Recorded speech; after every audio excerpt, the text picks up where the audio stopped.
Fire Chaser Express is a Gerstlauer family coaster located at Dollywood in Pigeon Forge, Tennessee. So let's get right into this review. So first you get a tire launch, nice and punchy. You go into a couple turns. They're nice.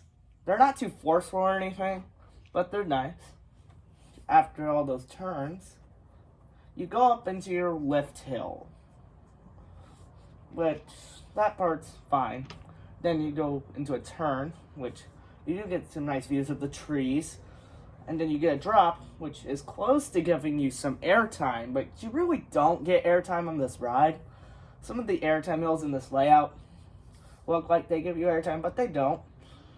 But it is a nice stepping stone coaster to some of the bigger rides at Dollywood, I have to say. Then you go into a mid-course. Kind of slows the train down a little bit. Then you take a turn off the mid-course. It's kind of okay. Then you go into an airtime hill. Again, doesn't really give any airtime. After a couple more airtime hills and turns, you go into the backwards launch. The anticipation for this launch is fantastic. And then you go backwards. How is this launch? It's very punchy, to say the least.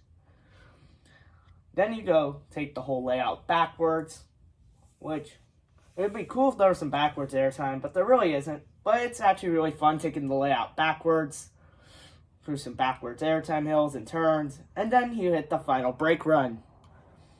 As for Fire Chaser Express's final score, I'll give it an 8 out of 10.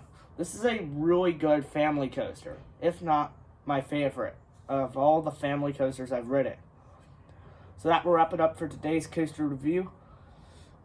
See you all later, coaster fans.